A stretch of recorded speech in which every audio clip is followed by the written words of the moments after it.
नमस्कार, वीटीवी में आपका बहुत बहुत स्वागत है। दिन भर की खबरों के साथ मैं हाजिर हूं सुरेंद्र सोलिया। आगे बढ़ने से पहले नजर डालते हैं सुर्खियों पर। हरियाणा के बिजली मंत्री कैप्टन अजय सिंह यादव ने की घोषणा है। इससे पहले की घोषणा है नाकाम, नर्क की जिंदगी जी रहा है नारायण विहार। तिजारा में हुई एक और लूट, जैन श्रद्धालुओं को बनाया निशाना। पुलिस हो रही है बौनी साबित, नहीं थम रहा अपराध। 50 करोड़ की लागत के बाद भी भिवाड़ी बदहाल, प्रशासनिक अधिकारियों के वादे हुए झूठे साबित।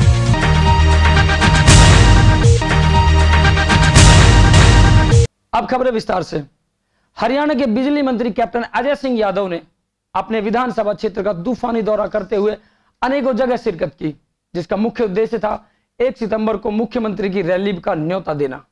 इसके बहाने जन समस्याएं भी सुनी गई, कई जगह शिलान्यास भी किए। लेकिन सबसे अधिक गौर करने वाली बात यह है कि उद्योग नगरी भिवाड़ी से लगते हुए हरियाणा क्षेत्र के नारायण विहार की हालत बद से बदतर है।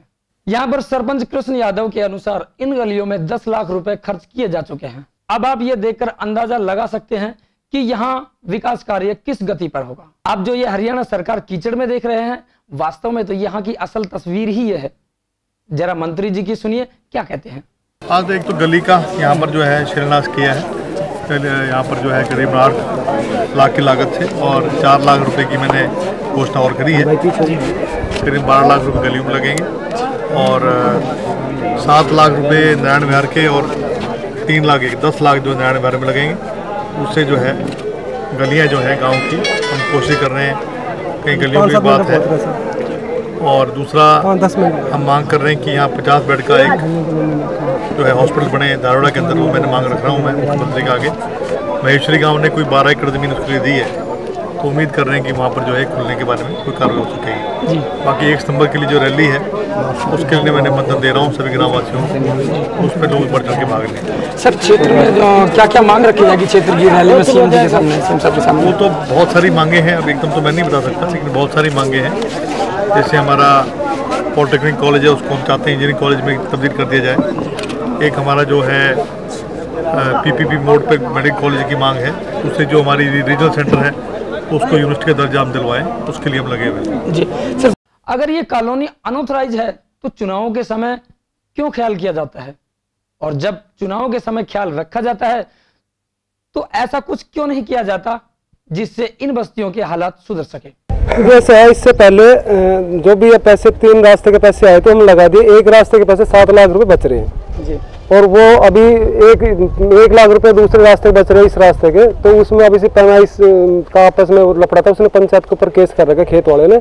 अभी 9 तारीख को केस डिसमिस हुआ है। अभी उनसे हमारी बातचीत होगी तो इस रास्ते का काम शुरू करवा देंगे जी। अभी जो बात आपने कही है कि कौन सा रास्ता है वो बताएंगे एक बार? वो रास्ता जो इस 2 रास्ते जुड़ते हैं नारायण विहार से, एक ये है, एक हिस्सा के बॉर्डर से पहले पड़ता है जो रास्ता, वो यहाँ पर दोनों रास्ता जो नारायण विहार में चौड़ा रास्ता है उसको जोड़ता है, उसको बनाएंगे जी। तो अगर यहाँ के लोकल लोगों की माने, जो यहाँ के बासिंदे हैं, वो उनका माने तो वो साफ उनका कहना ये कि एक भी पैसा आज तक यहाँ के विकास के लिए लगा ही नहीं है। कहाँ तक सही ये पैसा? पर ये कहाँ से, क्या ऊपर आसमान से टूट के पड़े है क्या? तो गारंटी लगी, सरकार के पैसे लगे, पंचायत ने लगाई, सरकार ने पैसा दिया है, मंत्री जी ने पैसा दिया, पंचायत ने इसको लगाया है। जो पैसे रह रहे हैं उसको भी लगा दिया जाएगा जी। अभी मंत्री जी जिन रास्तों से आए थे वो सूरत हाल आपने भी देखा होगा, मंत्री जी ने देखा, तो उनसे क्या लगता है? ये कॉलोनी में आज यहाँ कॉलोनी वाले से पूछो, यहाँ से 2 साल पहले यहाँ पर किसी ने कोई ईंट लगी हो, किसी ने कोई काम करवाया हो। अब 2 साल में 3 रास्ते बने, कुछ पैसे पड़े हैं, अब ये 3 साल और बाकी है। उसमें भी यहाँ से नारायण विहार में ज्यादा की गारंटी नहीं लेते, लेकिन आधे के आसपास रास्ते में नारायण विहार के इन 5 साल में हम बढ़ाने की हमारी योजना है। तो हमारी कॉलोनी में एक रहने के नाते और इस क्षेत्र का निवासी होने के नाते मैं तो ये चाहूँगा कि भाई जो समस्याएं हम तक पब्लिक की पहुँचती हैं, तो हमारा कर्तव्य बनता है कि हम सबसे पहले सरपंच को बताएं। तो समस्या में सबसे बड़ी तो पानी और बिजली की है। तो ऐसा नहीं है कि भाई हमने आवाज़ पहुंचाई, इन्होंने नहीं सुनी हो। इन्होंने और हमारी समस्या को भी सुना और बिजली डिपार्टमेंट ने भी थोड़ा सहयोग दिया। पहले यहाँ पे बिजली के खंभे भी नहीं थे, अक्सर 2-3 गलियों में और 4 गलियों में इधर भी और उधर भी इन्होंने काम करवाया है। एक शब्द में अगर जवाब चाहें तो क्या कहेंगे कि आप स्थानीय सरपंच जी के कार्य से कितने संतुष्ट हैं? देखो जी, सरपंच से अगर देखा जाए तब से पहले भी कोई संतुष्ट नहीं रहा, नहीं अब रहेगा। क्यों? उसका कारण यह है कि सरपंच को हर आदमी ये चाहता है कि भाई ये बहुत कुछ ले रहा है पीछे से, यहाँ कुछ नहीं लगा रहा है। जबकि असल बात यह है कि जो पैसा पीछे से मिलता है, हमको बीच में बुलाया जाता है पंचों को, और उनके सिग्नेचर होने के बाद ही यहाँ पैसा लगता है। हम भी खुश हैं सरपंच से। सरपंच ने हमारे कहने से बिजली के तार खंभे वगैरह लगवाए हैं। सरपंच साहब के सहयोग से ही हमारा रास्ता बना है, नहीं तो यहाँ पर इतनी बुरी कीचड़ थी कि जो आपने पीछे देखा वो भी था। तो इससे थोड़ा संतुष्ट हुए हैं हम कि भाई इन्होंने जो ये रास्ता बनवाया इससे हम खुश हैं। उधर भी 2 रास्ते बनवाए और भी बनाने के लिए हमारे साथ सहयोग कर रहे हैं। पहले से जी मैं कॉलोनी में देखा होगा मैंने 4-5 साल पहले तो ये रास्ता भी खराब था, बाकी बिजली के खंभे भी नहीं थे, पाइपलाइन भी नहीं थी वाटर सप्लाई की। तो जो अभी जो हमारी पंचायत है उसने काफ़ी गलियों में अपनी पाइपलाइन दबाई है, खंभे लगवाए हैं, तार खिंचवाए हैं नए वाले, तो हम काफ़ी संतुष्ट हैं। बात करते हैं तिजारा की। तिजारा क्षेत्र बनता जा रहा है अपराधों का अड्डा। यहां पर आए दिन एक नया अपराध, नया विवाद। तिजारा की जनता एक तरह से खौफ के साए में है। गत रात ढाबे पर जैन मंदिर में आए श्रद्धालुओं के साथ लूटपाट की गई, जो हथियारों के बल पर हुई। आखिर क्यों यहां की पुलिस अपराधियों के सामने बौनी साबित हो रही है? इससे अनेकों सवाल पुलिस पर उठते हैं, क्योंकि अगर पुलिस चाहे तो इनकी इजाजत के बगैर पत्ता भी नहीं हिल सकता। अगर यूं कहें तो शायद गलत नहीं होगा कि राजस्थान पुलिस का स्लोगन हुआ उल्टा साबित। यहाँ तो अपराधियों में विश्वास और आमजन में डर नजर आता है। ये हम नहीं कह रहे, तिजारा के हालात बयां कर रहे हैं और तिजारा की जनता जो कहती है आप भी सुने। जिन श्रद्धालुओं के साथ लूट हुई वो देहरा जैन मंदिर एक बहुत बड़ी राजस्थान में श्रद्धालुओं का यहाँ तांता लगा हुआ रहता है। हर संडे, हर शनिवार यहाँ बहुत बड़ा मेला और हुजूम भक्तों का जो है वो यहाँ पे लगा हुआ रहता है। रात को करीब 1 बजे 1:30 बजे की घटना होती है। गाड़ी होती है यात्रियों की, उसको लूट लिया जाता है। हथियारबंद लुटेरे होते हैं और करीब 1.5 से 2 लाख रुपए की उन यात्रियों से हथियारबंद लुटेरे लूट कर ले जाते हैं। हाईवे पर ये कोई पहली या आखिरी वारदात नहीं है, इससे पहले भी बहुत बड़ी घटनाएं हो चुकी हैं। हमारे साथ पीड़ित मौजूद हैं जिनको डराया गया है, धमकाया गया है और आगे फ़ोन करने की, कॉल करने की, पुलिस प्रशासन से इसकी शिकायत दर्ज कराने की भी मना कर दी गई है। हमारे साथ पीड़ित मौजूद है। आपके साथ जो वारदात हुआ उस वाक्य को आप बताएं कि किस तरीके से आपको हथियारबंद लुटेरों ने लूटा, किस तरीके से वो आए। हम लोग हाईवे पे खाना खाने के लिए ढाबा पर रुके हुए थे। तो ढाबा पर जैसे ही खाना खाया और ड्राइवर ने बोला चलिए सर जी यहाँ से 5 मिनट का रास्ता है। हम लोगों ने कहा ठीक है। 1 किलोमीटर चला होगा ड्राइवर वहाँ से, और उन्होंने एक बस ओवरटेक किया और बस ओवरटेक करने के बाद उन्होंने गाड़ी को साइड में लगा लिया। साइड में लगाने के बाद ड्राइवर को डायरेक्ट उन्होंने गन रखी और बोला कि तुम गाड़ी से बाहर निकल।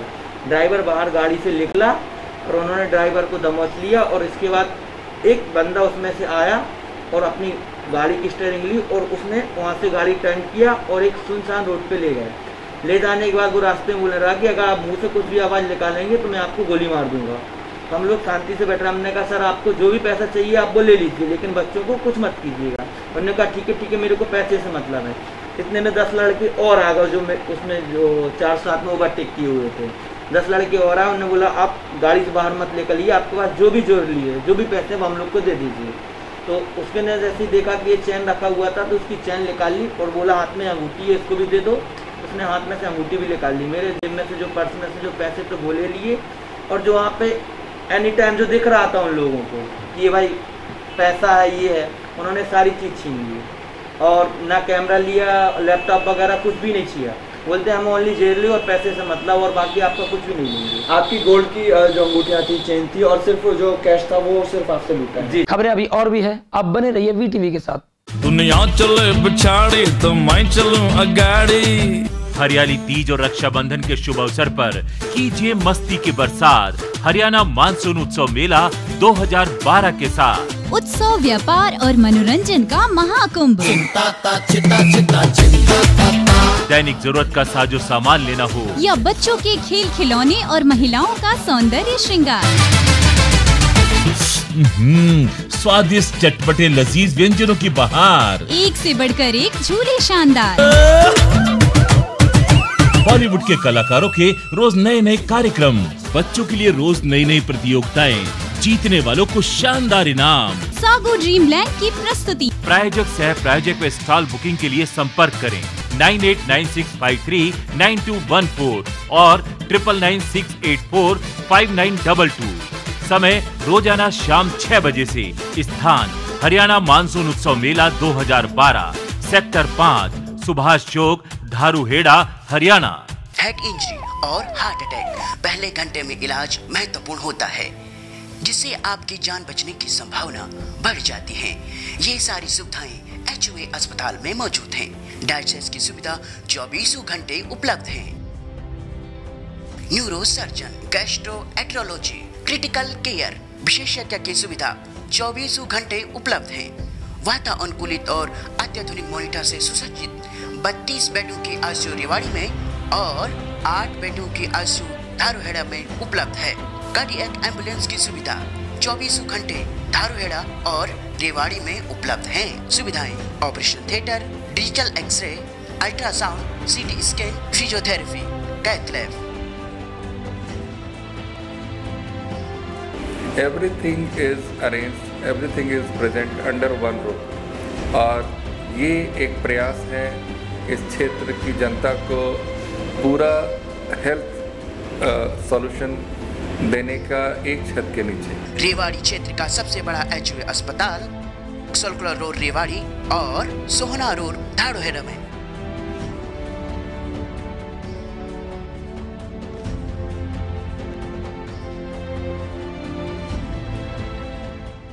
बात भिवाड़ी की।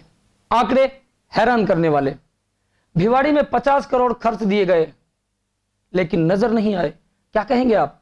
आज भिवाड़ी में जो हालात पनप रहे हैं इससे तो यही नजर आता है कि कहीं ना कहीं दाल में कुछ काला है। हैरानी की बात यह है कि इससे प्राक्कलन कमेटी भी संतुष्ट है। वो तकरीबन 50 करोड़ रुपए का बजट था और उसमें से इन्होंने खर्च भी बराबर किया। मैं समझता हूं कि जहां तक एसोसिएशन ने हमें बताया है, जहाँ तक हमें पॉल्यूशन की बात पता चली है, जहाँ तक हमें पता चला है कि यहाँ पे जो यूआईटी ने अपना काम किया है और जहाँ तक हमें पता चला है कि इंडस्ट्रीज डिपार्टमेंट ने जो अपने सैचुरेशन पॉइंट पे पहुँचाने के लिए जो लोगों को योगदान दिया है उसमें कोई भी सिक यूनिट बहुत ज़्यादा नहीं है, लेबर एनएस भी ज़्यादा नहीं है और काफ़ी हद तक शांति के साथ में ही प्रोग्राम चल रहे हैं। चिंता का विषय यह है कि 50 करोड़ खर्च होने के बाद भी समस्याओं के अंबार है। तो फिर भी यहाँ के हालात किस राह सुधर पाएंगे? जिस विभाग से बात करें तो वादे बड़े बड़े लेकिन जमीनी स्तर पर कुछ नहीं।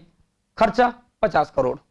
आम आदमी परेशान। इससे कहीं ना कहीं भ्रष्टाचार की बू आती है, क्योंकि 50 करोड़ जैसी मोटी लागत में तो भिवाड़ी जैसी नगरी की काया पलट हो सकती थी। पेश है भिवाड़ी के हालात पर एक रिपोर्ट। तो उनके आज सीवर का पानी घरों में आ रहा है। घर से बच्चे तैयार होकर स्कूल जाने से डर रहे हैं, हम गिर जाएंगे, बीमारियां फैल रही हैं। हाउसिंग बोर्ड वाले नहीं सुनते, हाउसिंग बोर्ड को बोलो तो नगर पालिका वाले नहीं सुनते। तो समस्या काफी 2 साल से समस्या है ये। यहाँ से क्या आश्वासन मिला आपको? यहाँ से ये आश्वासन मिला है कि जो अतिक्रमण लोगों ने कर रखा है, जो घरों से आगे पार्क बना रखे हैं, स्कूल बना रखे हैं, उन्होंने रास्ता रोक रखा है। तो कह रहे हैं अतिक्रमण हटाने के लिए कह रहे हैं। अब देखो क्या कहते हैं। हम तो 2 साल से ही चक्कर काट रहे हैं कि कोई नहीं सुन रहा है, ना यहाँ का कोई सुनता है ना उधर का कोई सुनता है। फिर हम क्या करें, कहाँ जाएं हम लोग भी बच्चों को लेके? हर 10-15 दिन में आते हैं, एप्लीकेशन दे के चले जाते हैं। वो कह देते हैं हाँ सफाई करवा देंगे, बस यही आश्वासन मिलता है, काम नहीं होता है, सफाइयाँ नहीं होती हैं, पानी ओवरफ्लो होके घरों के अंदर जा रहा है और बीमारियां फैली। अपनी खुशी से काम कर रहा है, कोई चाय पानी पिला दे वो एक अलग चीज है, नहीं लेबर ऐसा कुछ किसी से नहीं मांगे। अभी ऐसा किसी ने नहीं कहा? नहीं। भाई कहाँ पे हो?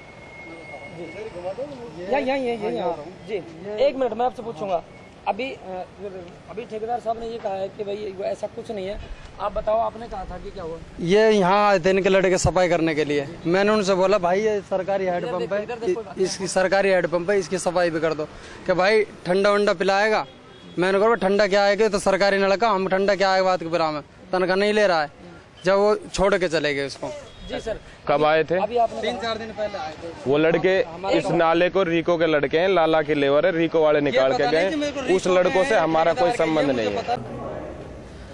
कॉलोनियों का सर्वे कर रहे हैं और जहाँ भी नालियाँ जो हैं उनके लिए बरसात से शुरू होने से पहले ही हम पूरा प्रयास करेंगे कि उनकी सफाई करवा दी जाए। और यदि फिर भी जैसे ही शुरू होती है कहीं दिक्कत आएगी तो हम तुरंत कार्रवाई करेंगे। देखिए ऐसा है कि एक तो यूआईटी क्षेत्र के अंदर 3-4 एजेंसीज काम कर रही हैं।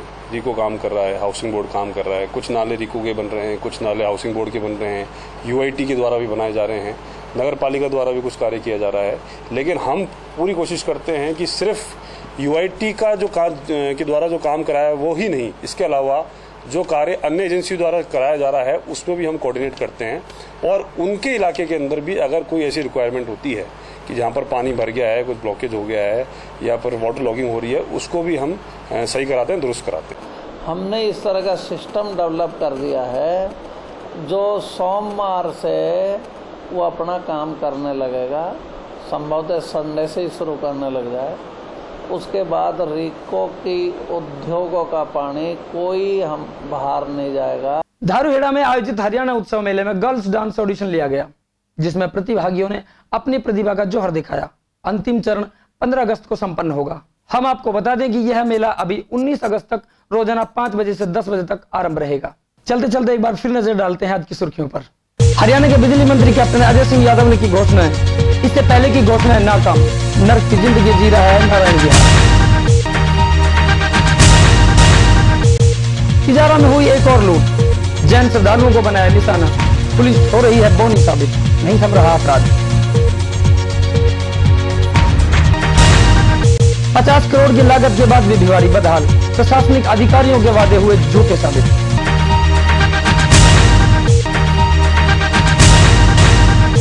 आज समाचारों में इतना ही। मेरे साथ वीटीवी की पूरी टीम को दीजिए इजाजत। नमस्कार।